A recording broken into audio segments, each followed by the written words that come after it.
it would be fun to bring you guys along on just a day of running and returning to running. Get into all of my injury stuff later, but I am finally back to being able to build up my running. It has been a minute since I have been able to consistently run, so it feels really good. The most I've run in literally 2 months is 2 miles. So we're gonna see how I feel today. I'm thinking maybe 2.25, woo, getting crazy. Maybe 2.5, but taking it nice and easy.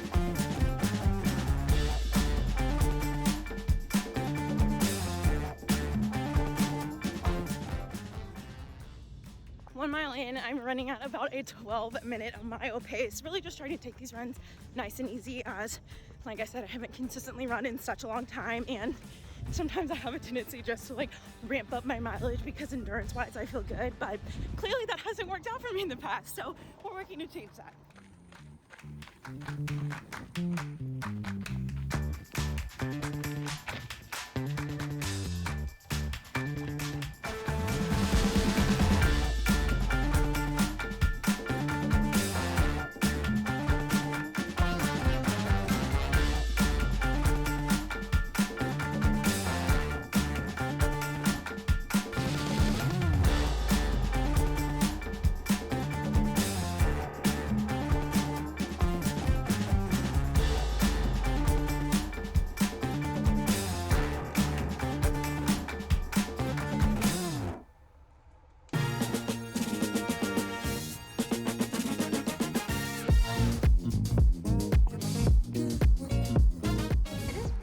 Out here, so I am not going to work out here for too long, but I'm just trying to get some work done.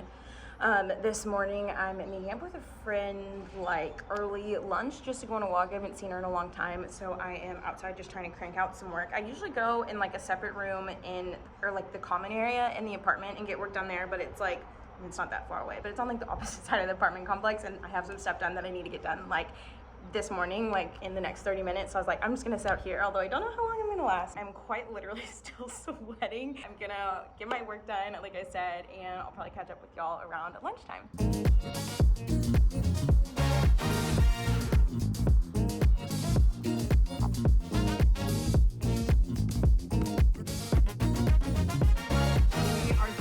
Working with what we've got here for the setup. I am in our like community area in the apartment where I work. I've been here for a little bit now. I ate my lunch, went on a walk with my friend during lunch, and just got back to work. So it's a little bit late in the day. I definitely should have showered after that walk because I was so sweaty, but I was like, I have too much to do. So I need to shower a little bit later. We're headed to our friend's tonight just to like hang out. But I did just want to sit down with y'all and talk to y'all about my injury and just my plans to return fully to running and all of that. I know it kind of mentioned like here and there like my injury and just like what my plans are, but kind of wanted to have it all in one space.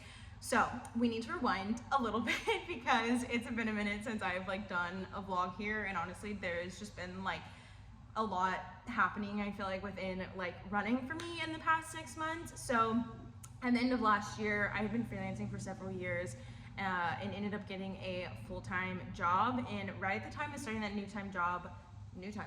right at the time of starting that new job, I was also starting to train for the 100K. It was around the holidays, and the timing just ended up not being right, and I found myself really dreading every single run that I had. Ultimately realized that I should not be training for 100K when I had a bunch of other things on my plate, so decided not to run it. And I don't even remember when it was supposed to be now. I think it was supposed to be sometime in March, but when I decided not to run it, I also decided that I just kind of needed like a short break from running, just because I had been injured a year ago, had all of the summer off, like was almost injured for 4 months. I sprained my ankle, tripped on a water bottle, it's fine. And then trained for New York, and then just kind of launched into the 100K training. So I hadn't had like a solid break in a minute. So took a big chunk of time off, was really just kind of running here and there. And then at the end of February, I got the opportunity to run, or I think maybe beginning of February, I don't remember. I got the opportunity to run the Boston Marathon with Adidas, and so I just like launched into training because I hadn't really been running much, and the Boston was in April, so I really only had like 8-7 weeks of training once like everything was solidified, and so I really had to like scale very quickly in my running, which obviously is not advised. I like went from 0 to 100 just because I was like, well, I want to do this race, I want to do it well.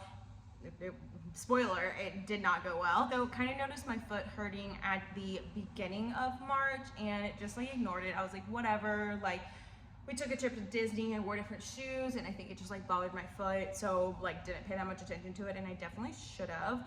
And then at the end of March, was playing pickleball with my family. At the end of that day, I could hardly walk because my foot hurt so badly, and like couldn't put pressure on it, and Boston was 2 weeks away at that point. So like putting 2 and 2 together, just with my foot hurting like at the beginning of March after a trip to Disney, and then after like pickleball, just kind of realized it was plantar fasciitis, which I dealt with like for a little bit back in like 7th grade in soccer. Hadn't dealt with it in a long time, and nothing I was really doing was like helping it that much, but the symptoms were kind of like wake up in the morning or wake up in the middle of the night to go to the bathroom, and my foot would hurt so badly I would like hobble to the bathroom, and then by like the middle of the day my foot wouldn't be hurting anymore. So I took off those last 2 weeks completely, ran Boston. That is a whole nother situation for another time if I were to get into all of that, and I rehashed a lot of it on Instagram, but it did not go well. It was probably, if not the worst race that I've ever had, it was one of the worst races that I had, and yeah, it was very rough, and my foot was obviously hurting a ton. So I had already planned on taking like a couple weeks off after Boston anyways, but then due to my foot hurting, it took off the rest of April, and it took off the rest of May. Then we went to Japan, and we were walking on average like 30,000 steps a day. We walked so much, and I would always end each day with my foot hurting really badly. So really didn't pay that much attention to my foot from like the end of April to mid-May. I met with a physical therapist right before our Japan trip, and then I just felt like I couldn't do that much in Japan. Like we were waking up so early, we were going to bed so late, I was so exhausted, my foot was just hurting so much, so I didn't even want to do the exercises. So basically I didn't start tending to my foot until we got back, which was right at the end of May. My plan once we got back at the end of May was to start doing a like foot and ankle program that I had like met with the physical therapist for, and been doing that the past few weeks, and just realized it was slowly getting better, but just started to worry that maybe there was something else worse going on, like maybe I had like some kind of fracture or something like that. So I ended up, long story short, I ended up going into a podiatrist yesterday in Austin, and he confirmed that it is plantar fasciitis. Obviously there are always more, I got x-rays done, but obviously you can get like an MRI or an ultrasound, but he seemed like pretty confident just when I was describing it to him that it's just plantar fasciitis, and he gave me a few more things to be doing in addition to everything else that I had already been doing. One of those is to like wear this like shin splint thing that keeps your foot in like a 90-degree angle. So I did that last night. Honestly, when I woke up, I felt a lot better than how it has been feeling like the past 2 months. So that's really encouraging. And he said just like stretch the heck out of my calves. He said stretch like 60 times a day, which I've definitely been stretching my calves a lot, but not even close to that amount. And I feel like even just in the past 24 hours, my foot is definitely getting better, which honestly is just so encouraging, because it has really been starting to get me down that like my foot was still hurting and I could barely run any mileage. And I feel like how my foot is the day after a run is just very telling to how like my plantar fasciitis is. And so really the true test will be how it feels tomorrow, since I ran the most I'd run since Boston today, and honestly it has felt good. I felt it like a little bit on the walk with my friend, but I'm using the shin splint thing now. I'll put a link to it on Amazon just because other people have suggested it to me, and after hearing him like mention it too, I was like, okay, I'm definitely gonna get that. But yeah, that's what's been going on with my foot. I am just really thankful that I'm able to run. I was starting to get sad the other day, like thinking about how I might not be able to go on runs this summer, and then I just like spiraled, so I had to stop myself from spiraling, and part of stopping myself from spiraling was just going ahead and making an appointment with a podiatrist. I'd been putting it off because I didn't want to pay for it, but I was like, you know what, I am sitting here freaking out that it could be something so much worse than what I think it is, so I just need to go. Do you hear that? So I was like, I just need to go and get this done so I can have some ease of mind, and now that I have that, I feel so much better.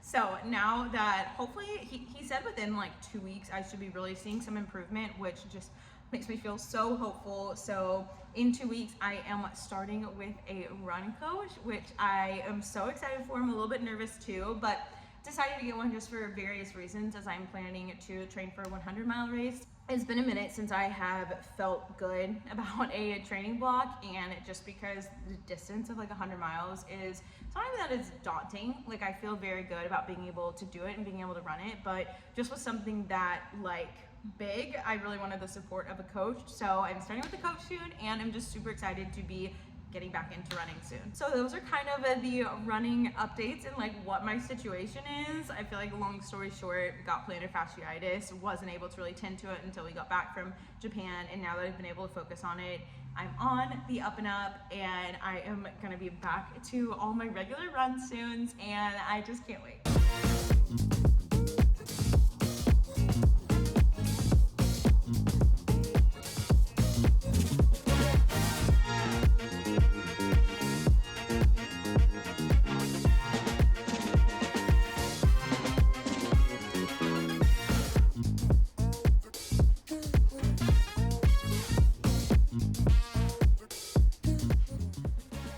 Pretty sure I've been in this spot for the past like few minutes in this vlog, but we just got back from hanging out with our friends. It's a little before 10 right now. I posted a reel the other day where I was like, I am not ashamed to be the first one to leave any type of social outing, and that was definitely true tonight. But I'm making my overnight oats. This is what y'all saw me have it this morning, but this is just kind of what I've been having in the mornings because it is really easy to make the night before, and it is so good. So in case you don't know how to make overnight oats, it's pretty simple, and I actually don't follow any type of recipe. I think I started making them like years ago, so I kind of just eyeball everything. But you do the oats, protein powder, then I use chia seeds. I use just a little bit of honey. I think there might not be any more in this one. Okay, then you just have to add the milk. Again, I have no idea what the measurements are because I just eyeball it and mix it all together, and then you'll have your breakfast ready to go in the morning. I like to add either bananas or strawberry in the morning, and then I like adding almonds if we have them for a little bit of crunch, and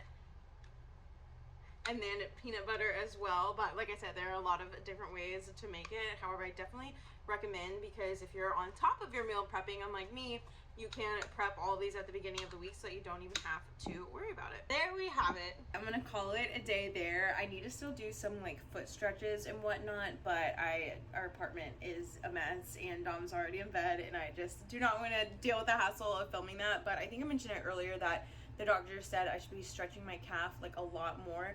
So I feel like any opportunity that I get, I'm just stretching my calf. But I'm gonna do some calf stretches and use like a band just to really get a good stretch and still do some of the PT exercises. So I'm gonna change, get ready for bed, do my skincare and all that, and then do some exercises. And I'm also gonna wear the night splint.